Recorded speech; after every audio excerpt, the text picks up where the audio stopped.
Assalamualaikum warahmatullahi wabarakatuh.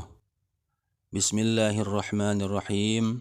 Alhamdulillahi rabbil alamin. Wabihi nasta'in ala umurid dunya waddin. Wassalatu wassalamu ala asrafil anbiya'i wal mursalin. Sayyidina wa maulana wa nabiyina Muhammadin wa ala alihi wa ashabihi ajma'in, amma ba'du. Qala Allah Ta'ala fil Qur'anil Karim, a'udzu billahi minasy syaithanir rajim. Bismillahirrahmanirrahim. Ya ayyuhalladzina amanu taqullaha haqqa tuqatih wa la tamutunna illa wa antum muslimun. Wa qala ta'ala aydan, innallaha la yughayyiru ma biqaumin hatta yughayyiru ma bi anfusihim. Shadaqallahul azim.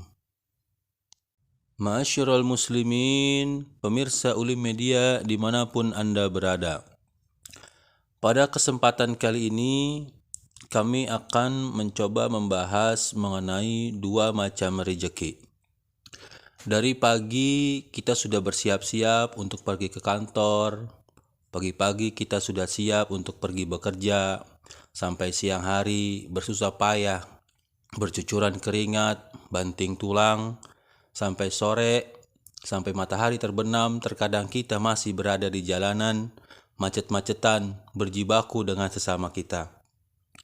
Tujuan dari kita bekerja keras seperti itu adalah untuk mendapatkan rezeki dari Allah Subhanahu wa Ta'ala. Dengan bekerja keras, kita mengharapkan rezeki yang begitu banyak. Namun demikian, sebenarnya apa sih yang dimaksud dengan rezeki tersebut? Rezeki adalah segala hal yang memberikan manfaat kepada makhluk ciptaan Allah. Nikmat, anugerah, karunia, dan segala macam jenisnya dan penyebutannya. Namun demikian, rezeki ada yang berupa makanan, ada yang berupa minuman, kesehatan, kebahagiaan. Kebahagiaan juga ini kita sebut sebagai rezeki. Perlakuan baik dari orang lain, nikmat, anugerah, dan segala kebaikan yang kita dapatkan. Rezeki ini juga dapat berupa karir, jabatan, hingga memiliki keluarga yang sakinah, istri dan anak-anak yang soleh dan solehah. Oleh karena itu, tak selamanya rezeki itu hanya berupa harta, materi, dan uang. Karena uang bisa dicari, begitu banyak orang-orang kaya yang bisa kita lihat, namun hidupnya tidak bahagia. Karena apa? Karena rezeki yang dia dapat mungkin tidak berkah, tidak halal, maka membuat hidupnya bukan menjadi bahagia, namun menjadi sengsara. Maka di sini kita harus pahami bahwa konsep rezeki di dalam Islam itu berbeda dengan konsep rezeki yang selalu dieluk-elukan atau digaung-gaungkan oleh Barat. Konsep rezeki Barat selalu mengatakan uang adalah segalanya, atau bisa dibilang time is money, sehingga halal atau haram itu tidak penting. Namun bagi kita umat Islam, konsep rezeki dalam Islam adalah halalan thayyiban. Meskipun banyak, meskipun mewah, meskipun bermiliar-miliar uang banyak, namun kalau tidak halal, itu tidak boleh kita ambil. Dalam kategori haram, itu tidak boleh kita makan. Karena rezeki yang haram akan membuat hidup kita makin sengsara. Itu adalah konsep rezeki dari Islam, yaitu halalan thayyiban. Lalu selanjutnya, ma'asyiral muslimin, pemirsa Ulim Media dimanapun Anda berada. Dua macam rezeki yang akan kita bahas, yaitu yang pertama adalah rezeki mutlak. Apa itu rezeki mutlak? Rezeki mutlak adalah rezeki yang kita tidak usaha pun rezeki itu akan datang kepada kita. Atau rezeki yang kita dapatkan tanpa kita bersusah payah, tanpa kita harus bekerja keras. Allah Subhanahu wa Ta'ala berfirman dalam Al-Quran surat Hud ayat 6, "Wa ma min dabbatin fil ardi illa 'alallahi rizquha." Artinya, dan tidak ada satu makhluk melata pun di bumi melainkan Allah lah yang memberi rezekinya.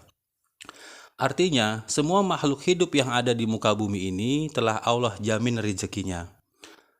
ada hewan melata, ular, ada cacing, ada ayam. Itu semua dijamin rezekinya oleh Allah Subhanahu wa taala. Mereka dapat hidup, mereka dapat makan. Rezeki mereka ditanggung dan dijamin oleh Allah Subhanahu wa taala. Lalu bagaimana dengan kita manusia? Apakah rezeki kita juga dijamin oleh Allah Subhanahu wa taala? Ya tentu saja, rezeki kita dijamin oleh Allah Subhanahu wa taala. Ada rezeki mutlak namanya tanpa kita bersusah payah. Sebagai contoh, rezeki mutlak tuh saat mungkin kita sedang di rumah, tiba-tiba ada tamu datang membawa makanan.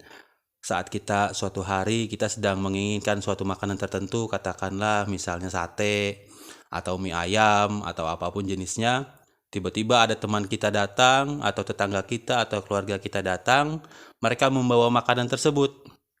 Itulah yang disebut dengan rezeki mutlak.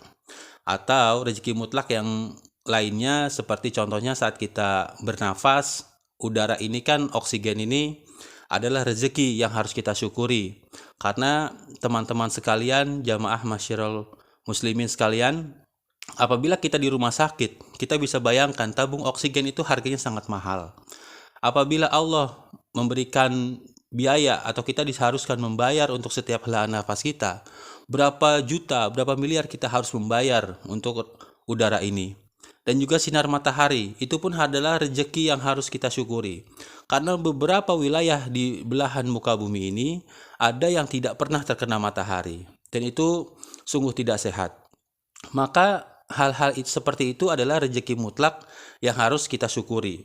Lalu yang selanjutnya adalah rezeki ikhtiar. Rezeki ikhtiar ini artinya adalah rezeki yang bisa kita dapatkan dengan bekerja keras. Rezeki yang bisa kita dapatkan dengan bersusah payah. Allah Subhanahu wa taala berfirman dalam Al-Qur'an surat An-Najm ayat 39, "Wa allaisa lil insan illa ma sa'a." Artinya, dan bahwasanya seorang manusia tiada memperoleh selain apa yang telah diusahakannya. Artinya manusia, kita sebagai umat Rasulullah tidak akan mendapatkan sesuatu sebelum kita mengusahakan hal tersebut. Contohnya, bila kita menginginkan gaji, maka kita diwajibkan atau sunatullahnya kita harus bekerja. Apabila kita menginginkan keuntungan dari suatu usaha, tentu kita harus membuka usaha tersebut, kita harus berdagang, kita harus melakukan berbagai macam usaha agar kita mendapatkan keuntungan atau profit dari usaha tersebut. Itu adalah contoh dari rezeki ikhtiar. Lalu di ayat yang lain, Allah Subhanahu wa taala juga berfirman dalam Al-Qur'an surat Ar-Ra'd ayat 11 yang telah kami bacakan di atas tadi, yaitu innallaha la yughayyiru ma biqaumin hatta yughayyiru ma bi anfusihim. Sesungguhnya Allah tidak akan merubah keadaan suatu kaum sehingga mereka merubah keadaan yang ada pada diri mereka. Artinya adalah apabila kita tidak berubah, maka Allah tidak akan merubah nasib kita. Contohnya kita selalu menginginkan atau kita bermimpi memiliki rezeki yang banyak, memiliki harta yang banyak, rumah bagus, mobil bagus. Namun kita tidak mau berubah, maka hal tersebut tidak dapat kita raih. Apabila kita berikhtiar, kita mau bekerja, kita mau berusaha, insya Allah pasti akan memberikan jalan kepada diri kita. Kaitannya dengan rezeki ini, ada kisah menarik dari Imam Malik dan juga Imam Syafi'i. Imam Malik adalah guru dari Imam Syafi'i. Mereka adalah pendiri mazhab Maliki dan mazhab Syafi'i yang saat ini kita gunakan di Indonesia, mazhab Imam Syafi'i. Imam Malik berkata, pernah mengajarkan bahwa rezeki itu akan datang apabila kita istilahnya itu rajin beribadah kepada Allah, kita berdoa kepada Allah, maka rezeki itu akan datang. Namun sang murid Imam Syafi'i mengatakan bahwa rezeki itu akan datang apabila kita berusaha. Maka suatu ketika saat Imam Syafi'i sedang berjalan di suatu ladang, di suatu perkebunan anggur, dia melihat ada anggur yang enak, lalu dia meminta izin kepada si pemilik kebun tersebut untuk bekerja. Setelah bekerja membantu pemilik kebun anggur tersebut, maka si Imam Syafi'i ini mendapatkan bayaran berupa beberapa kantong anggur sebagai bayarannya. Saking gembiranya Imam Syafi'i, akhirnya dia datang kepada gurunya, yaitu Imam Malik. Dia membawa anggur tersebut, dilihatlah saat dia datang ke rumah Imam Malik sedang duduk di halaman rumahnya. Lalu datang Imam Syafi'i mengatakan bahwa, "Wahai guruku, lihat, aku membawakan anggur. Anggur ini aku dapatkan karena aku telah bekerja. Anggur ini aku dapatkan karena aku berikhtiar, maka aku dibayar dengan anggur tersebut." Maka sang guru Imam Malik, dia pun hanya tersenyum dan mengambil anggur yang telah disediakan oleh sang murid, lalu dimakanlah anggur tersebut. Setelah selesai memakan anggur tersebut, Imam Malik tersenyum dan berkata, "Tahukah engkau, wahai muridku, sesungguhnya aku seharian ini sangat menginginkan makan anggur. Namun aku tidak mau kemana-mana karena aku di rumah saja. Lalu aku berdoa kepada Allah, ya Allah, aku ingin makan anggur hari ini. Lalu tiba-tiba engkau datang membawakan anggur kepada aku. Sesungguhnya aku hanya berdoa dan Allah mengirimkan engkau sebagai perantara untuk membawakan anggur kepadaku." Lalu atas kejadian tersebut, murid dan guru ini tertawa karena perbedaan pendapat yang mereka miliki tetapi memiliki konsep yang sama. Ma'asyiral muslimin, pendengar Uli Media dimanapun Anda berada. Kisah rezeki selanjutnya yaitu saat Umar bin Khattab melihat seorang yang sedang berdoa di dalam masjid. Imam Umar bin Khattab ini melihat orang tersebut saat sholat subuh, melihat orang tersebut sedang duduk, sedang berdoa kepada Allah saat sholat duha. Bahkan hampir sholat zuhur, Umar bin Khattab masih tetap melihat orang tersebut. Lalu Umar bin Khattab pun menghampiri orang tersebut dan bertanya, "Wahai saudaraku kaum muslimin, sedang apa engkau di dalam masjid ini?" Lalu dijawab oleh orang tersebut, "Saya sedang berdoa ya Umar. Saya sedang berdoa kepada Allah agar aku diberikan rezeki oleh Allah." Maka saat itu Umar bin Khattab pun menegur orang tersebut, "Kalau kamu ingin mendapatkan rezeki dari Allah, maka kamu harus berusaha, kamu harus bekerja. Allah tidak menurunkan emas dari langit." Begitulah kata Umar bin Khattab. Artinya adalah saat kita menginginkan sesuatu, saat kita menginginkan rezeki, saat kita menginginkan uang atau apapun itu, maka kita disunahkan, kita diharuskan untuk bekerja mendapatkan hal tersebut. Ma'asyiral muslimin, pendengar Uli Media dimanapun Anda berada. Rezeki yang kita cari semakin banyak tentu akan semakin baik. Tentu dengan catatan bahwa rezeki tersebut harus halalan toiban.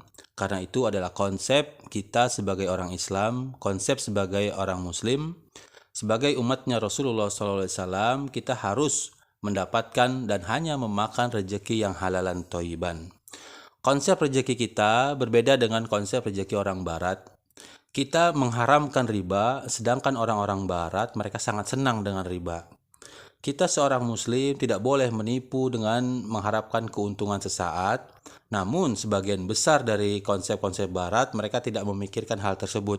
Selama membuat uang, selama mereka bisa mendapatkan profit atau keuntungan, mereka akan menggunakan berbagai cara untuk mendapatkan hal tersebut. Dan itu tidak berlaku bagi kita umat Islam.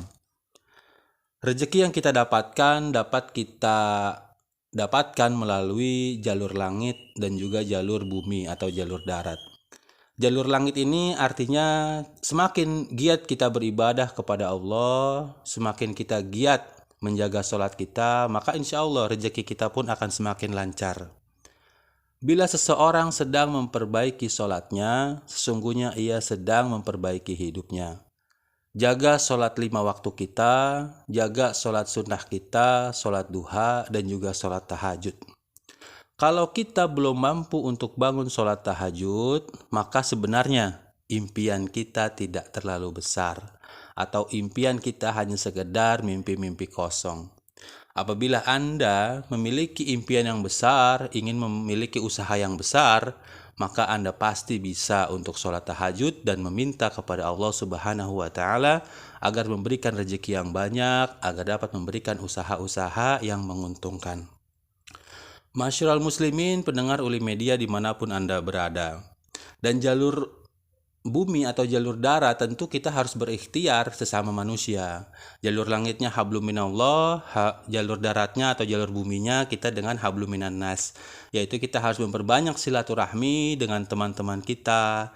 Kita harus memperbanyak relasi yang positif. Apabila kita seorang karyawan, tentu kita harus memiliki relasi yang bagus dengan karyawan-karyawan. Apabila kita juga seorang pengusaha, maka kita pun harus memiliki relasi-relasi yang bagus dengan sesama pengusaha muslim. Insya Allah pengusaha muslim akan semakin kuat, akan selalu memberikan manfaat kepada kita semua. Akhirul karam, wassalamualaikum warahmatullahi wabarakatuh.